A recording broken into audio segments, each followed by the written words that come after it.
Hey guys, it's Lindsay and it's time to talk about budget computers. Let's get started. This right here is the Acer Spin 1. It's probably the cheapest laptop I've ever tested. Look, it's plasticky. Depending on what I'm doing, I get about 6 to 7 hours.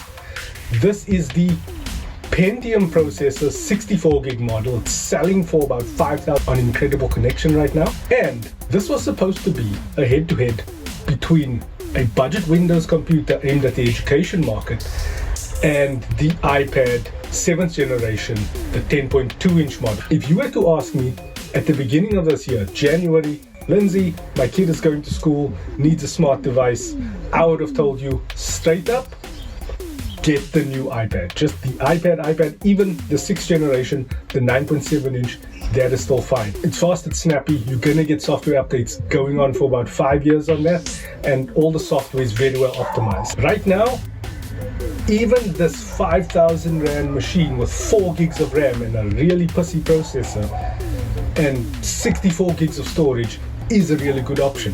Why? Because one, this is a 2-in-1, so it goes all the way like that. You can use the crappy Windows tablet mode if you want, but most of the time I just click no. Don't ask me again.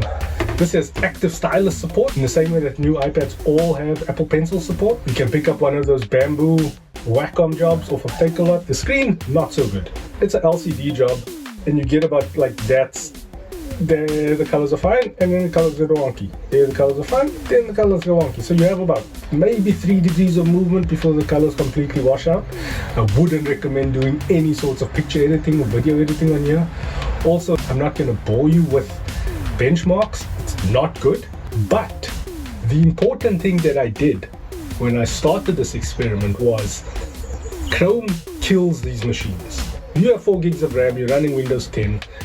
Chrome is going to just annihilate it. If you're opening up more than 6 or 7 browser tabs, you did.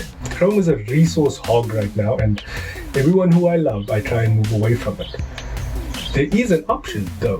First, Microsoft put out a new update for Windows 10 that made it run a little bit better on these cheaper devices. Then towards the end of last year, beginning of this year, they released the consumer version of the Microsoft Edge browser that's built on the Chromium engine. So there's all the bits that makes Google Chrome function, but it has all the crap stripped out of it. So it's really a lean, like a race car of an internet browser right now. And when you remove Chrome from a device like this, and you're running all Microsoft services staying in that ecosystem, this thing works a charm. It's fast, it's snappy.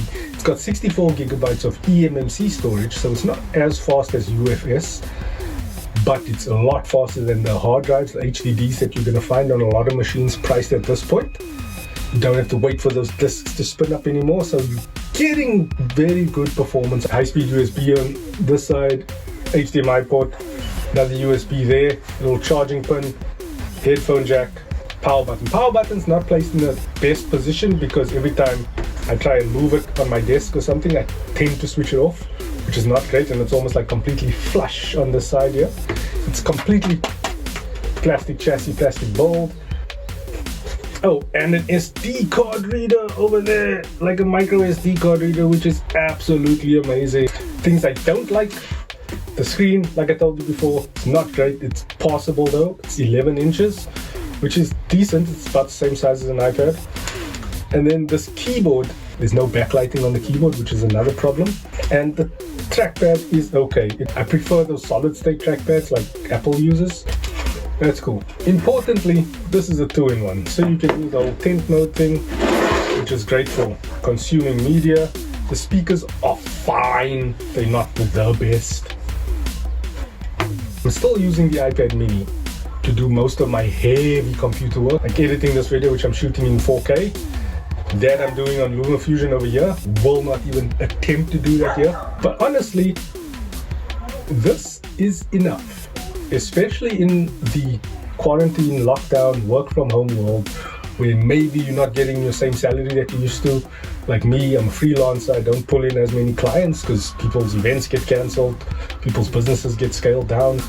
If I had to buy a new computer today, I would definitely look at something like the Acer Spin 1, knowing what I know now, knowing how to operate within that Microsoft ecosystem. And Microsoft's gotten really good with their Windows 10 updates, actually. They're pushing out thoughtful updates, they're pushing out timeless updates. And what Windows 10 has evolved to now, where it has virus protection baked in, so you don't need the add-on virus protection. And all those things that used to slow your machine down in the past, you can strip all that out now because it comes baked into the whole experience. That is the absolute game changer. It's fast, it's snappy, it's light, it doesn't bog your machine down. The default email app on here is not great. So Outlook is definitely something you need to look at. And I'm not saying this is for everybody. I'm saying that if your workload can be confined to the Microsoft ecosystem, you can definitely get away with a lower powered, lower priced device like this. I know I can. If you can live inside that ecosystem and you need a new computer right now and you don't have a lot of money to spend, because we don't know how long this situation is going to last, how long this virus will be with us, how much it's going to affect us economically. I'm saying right now, it's time to maybe consider cheap Windows hardware like the Acer Spin 1. But that's just my opinion. I'm Lindsay. This was supposed to be an iPad versus cheap Windows machine review, but the Windows machine really surprised me.